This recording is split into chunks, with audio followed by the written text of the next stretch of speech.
What you don't see is how beautiful the children are when they're all looking up at George holding that book. This is the time in our service where we sit and are quiet, or we stand and we light candles of memory and hope.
Why make clothing?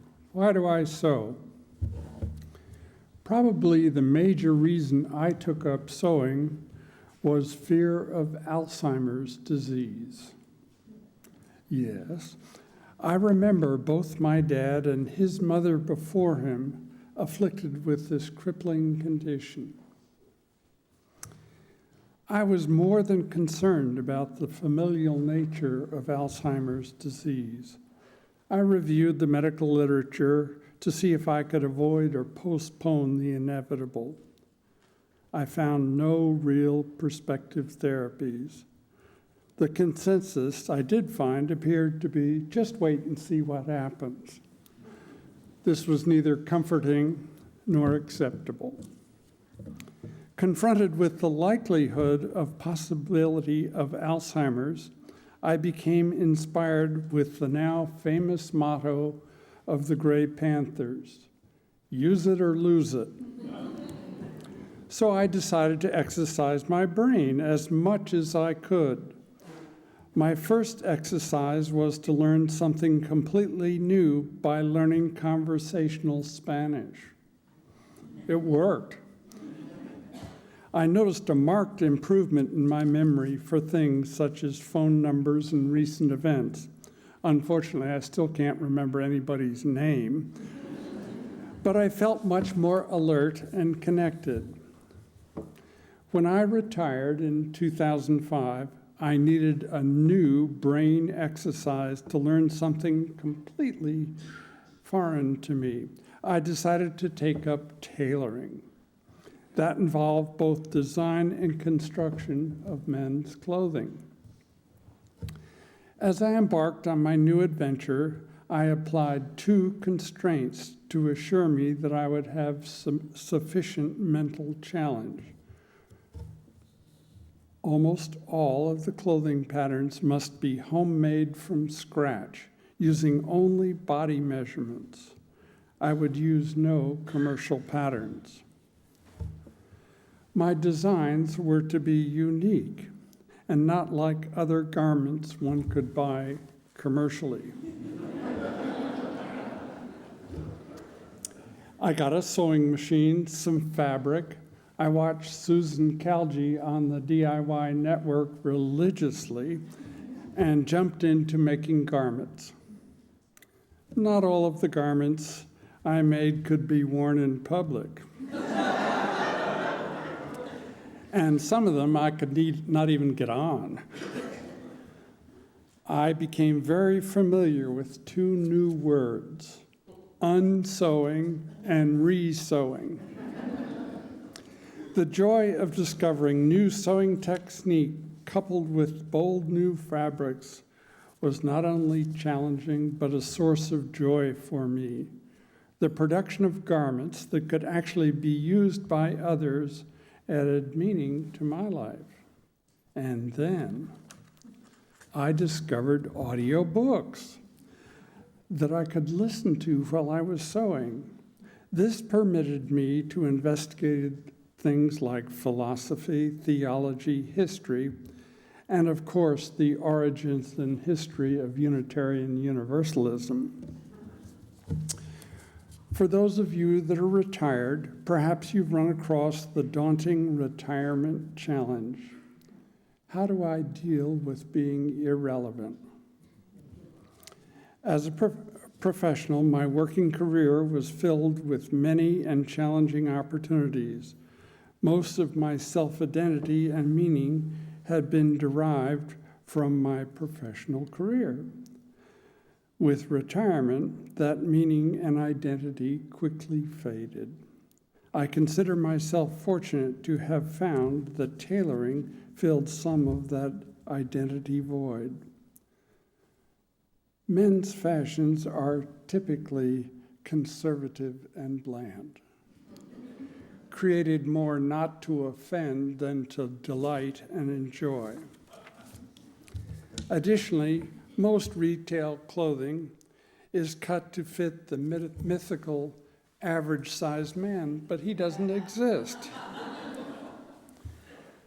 I can make unique, satisfying, and useful clothing for myself and others. When I make garments for others, I find an opportunity to enhance my own life as well as the lives of others. And finally, tailoring has provided an answer to the age-old philosophic conundrum, how shall I fill the time between now and the time I die?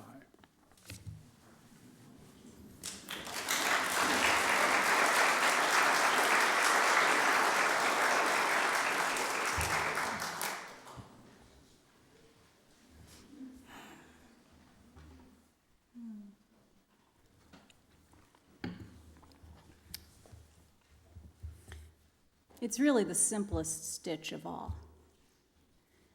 You tie a knot in one end. Usually that takes a lot less time. I'm not dragging this out on purpose. You tie a knot in one end. And then the other end you thread through the eye of the needle. You smooth it out. And then you pick up your fabric. And you hold it taut between your fingers. And then with the needle, you pierce the fabric, not your fingers, and pull it through taut. And then with the tip of the needle, you pick up the fabric 1, 2, 3, 4 times. And you draw it through and smooth it out. And then you have it. A clear, simple running stitch. It's a Paleolithic stitch. It was the first stitch that brought together 2 pieces of hide, 2 pieces of matted wool, 2 pieces of homespun cotton, 2 pieces of the finest woven silk to make something useful. Ecclesiastes tells us there is a time to rend and a time to sow, and this is the time to consider sewing.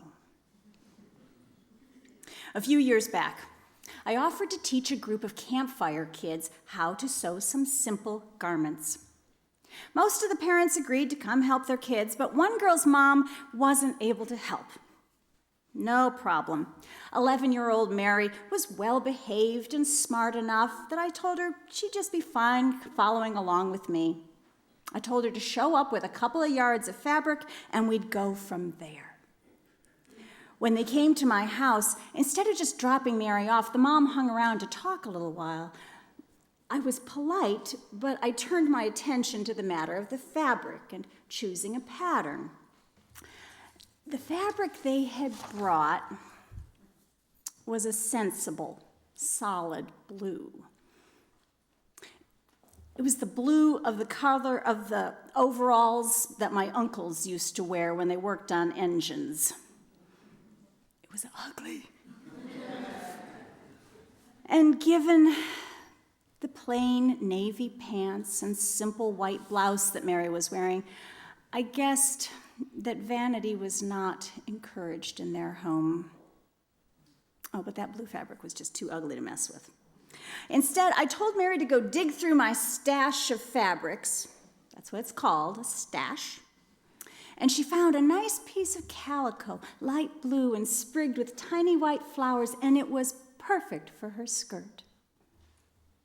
Meanwhile, her mother was explaining why she would not be able to help us. You see, she explained, her mother had never taught her to sew, never wanted her to sew, because her mother wanted her to be an engineer or a scientist. She didn't want her to be limited by girls' work or tied down by domestic drudgery.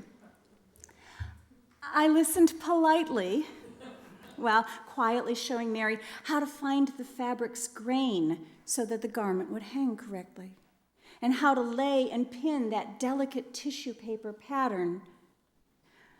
I listened while the mom told me that it was at her mother's insistence that she never learned to cook or sew because she presumed she would be making so much money that she would never have to do that and someone else would do that work for her. So that's why she never learned to sew and why she got a professional degree. Finally, I'd had enough. I turned to Mary, who was carefully pinning and cutting out the pieces, and I said, you know, if you think about it, sewing is really a kind of construction based upon engineering. And it takes a bit of trick because you're working with a flexible material and the goal is to cover a moving body. It takes some math and planning, and you have to understand the properties of the material and the way that bodies move if you want to have something worth wearing. Because badly sewn clothes are really quite uncomfortable. Eventually, the mom ran out of excuses and left us in peace. Meanwhile, Mary learned to make a loose running stitch and then pull the thread to gather up the fabric, and how to fit two differently sized pieces together, and how to create a waistband tunnel that you run elastic through, and how to hem the bottom up evenly. Within a couple hours, she had finished a lovely 3-tiered skirt. She knew everything about that garment. There was no mystery to it, because she had sewn it herself. And when she finally slipped it onto her delicate waist, she looked down at her work and did what any young girl would do. She twirled around to see the skirt flare out and swirl about her knees. It was a magical moment. And even if she never sews another thing in her life, she understands the basics. And when she looks at something, the inside or the underside or the lining or the back, she will see how something was put together. Now, I want you to do something here for just a moment. I want you to look at the inside of your sleeve. I want you to look at the hem of your shirt or your pants, and look at the threads that are holding that fabric in place. You'll probably see an even line of stitching. Maybe there's a complex web of threads that bind the fabric together to keep it from fraying. Maybe the thread is a contrasting color, or maybe it matches the fabric so well that you can hardly see that line of stitches on the right side of the garment. Someone's hands did that work. Everything we are wearing was sewn by a human being. Every pillowcase and sleeping bag and backpack and tent was sewn by someone. Every sofa cushion and slipcover and seatbelt was guided through a sewing machine by a skilled worker. The suits the astronauts wore were assembled by expert seamstresses who had never sewn such a thing before, but they put their minds and their machines to work, and they sewed suits to protect fragile human bodies against the cold of space. You see, even in this era of astonishing technology, there is still no machine where you stuff a bale of cotton in one end and pull a pair of pants out of the other.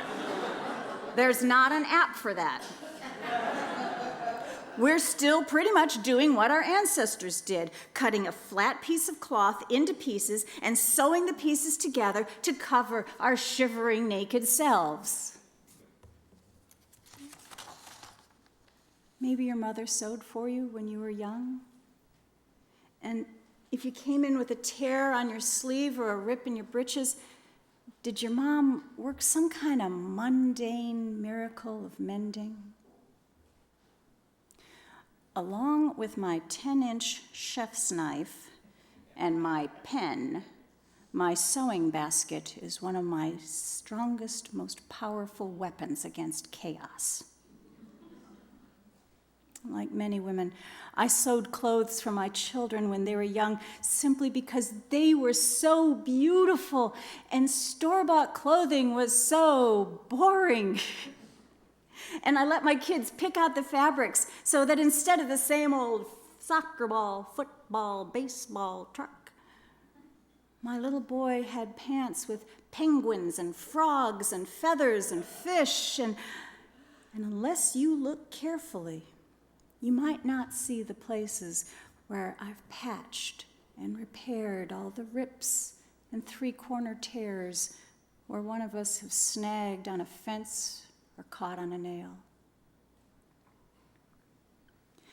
A woman I spoke with explained that when she's sewing a quilt, it might mean assembling 35 blocks of pieced fabrics. she cuts and stitches and presses the same thing 35 times. And it becomes a meditative time. And as her hands work, her mind travels out into its quiet, fascinating places. If it will be a gift, she might be thinking of the people who will receive the quilt. It's impossible to put a prayer into every stitch. And as Phil noted, sometimes an oath might happen. But she takes care to choose the fabrics that will have significance and bring a smile to that person who snuggles under that quilt at night. A man who quilts simply said, "It's my safe place." His quilts are dazzlingly intricate. Each one is made up of thousands of tiny pieces of bright cloth.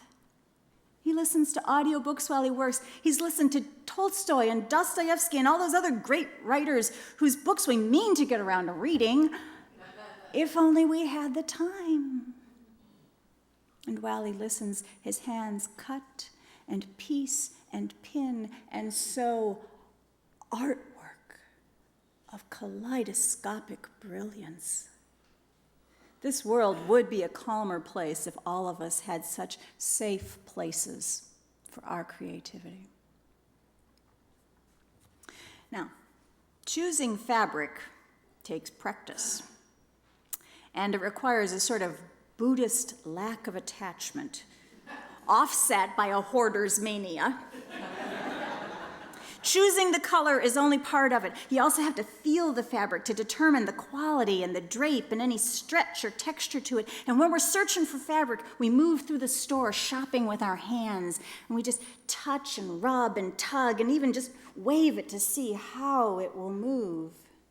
And it's getting harder to find quality fabrics, so there's a certain amount of scowling while I'm shopping. And the goddess will just laugh at you if you think that you simply must have a certain fabric, because then you will not find it. Or you will find the perfect fabric, but not the perfect pattern, or vice versa. And we learn to buy up the fabric when we find it, and then wait for the pattern to show up, or vice versa. And this is how come fabric stashes grow so large. I was so lucky. I learned to sew from my mom. She taught me the correct 4-H way. And from my stepmom, who taught me all the ways to adapt the pattern and be creative and have fun. My mother's fabulous dresses, she sewed with Indonesian batiks, and they fit her beautifully because she sized them to her petite frame. Eventually, my stepmother opened up her own business, doing everything from those mundane, simple alterations, taking up, letting out, putting in, and all the way to designing and sewing beautiful wedding dresses. She sewed my wedding dress, and my sister's, and our cousins. Both of these women drew upon a deep patience to teach me. While I don't have the time to sew as much as I'd like, when I spread out the fabric and pick up my shears, I have them both, and all of my grandmothers with me. Another woman I know was like many of us, forced to learn sewing in school. Girls learned sewing, boys took woodshop. It was the natural order of things. But she resisted sewing, and she hated it for the sexist holdover that it was. And she made her damn skirt moaning and groaning the whole time, and then she was done with it. But then, as an adult, one day she picked up a book on quilting and was stunned. It was the most beautiful thing she'd seen. The book pulled her in, and in time, she taught herself everything about quilting from the ground up. How to use a sewing machine, how to buy a sewing machine. She found delight in all the odd notions and doodads that someone somewhere, probably a woman, probably in a snit, someone had invented to solve a specific sewing problem. Did you know there really is such a thing as a bodkin? It's very useful for turning skinny things inside out. Okay, a fat safety pin works pretty well too. As my friend learned to make quilts, she developed a respect for the ingenuity and engineering that had paved the way for her. And she loves choosing the colors and that moment when she drops in a little piece of lavender or orange and suddenly the whole thing turns spectacular. And when she sews a quilt, she is very selective of who receives them. Each one is more than a blanket. It's a gift of her time. I admit, sewing these days is anachronistic. It takes patience to learn how to sew and practice to learn how to sew something well enough to make something you'd want to wear out in public. Why bother? Someone else can do it, cheaper and faster and better, and they're probably happy to have the work. I mean, it's not like there's slavery anymore, right? You know? These people are skilled laborers who get paid, right?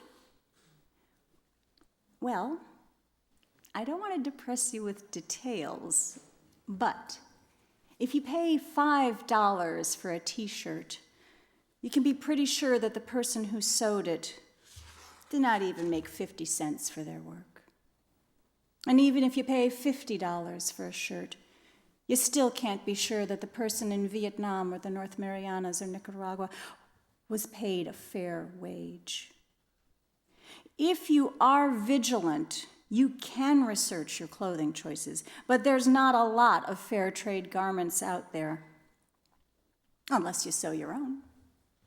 When I wear something that I've sewn, I know that the only person who was unfairly compensated or exploited was me. So what else can you do? How can you stand in opposition to a global economy that treats workers and their products as disposable commodities? It's unrealistic for all of us to learn to sew clothing, really. But here's a suggestion. Treat every piece of clothing you already own as if it were handmade, especially for you. It might not have been hand-stitched, but hands did guide the fabric through the cutting and the stitching and the pressing. When you put on your shirt, consider the hands that carefully spaced those buttons and made sure they were secure. Think of the hands that folded it and wrapped it for you. Wear it well. Wear it to bits. If a button falls off, catch it up quick and sew it back on. And when it is worn beyond repair, snip off those buttons and save them. They might come in handy. And use the fabric as a rag to wipe your windows clean. Do you have a garment that you love, but that doesn't quite fit right? Take it to a local seamstress for alterations or repairs so that it fits you as you are now, not when you lose or gain or have an interview, right now. And wear it. And when you pay that person, you'll keep a few dollars in our local economy. But here's my last recommendation. If you are so lucky that someone gives you something they sewed, please don't say, as I've heard, "Oh, it's so pretty. I'll save it for sometime special," and then never use it. That's missing the point. Put it on. Spread it out. Let the baby spit up on it. Hang it up where you'll grab for it when you're in a rush. Wrap yourself up in it. And then twirl around slowly and see if the love swirls about you.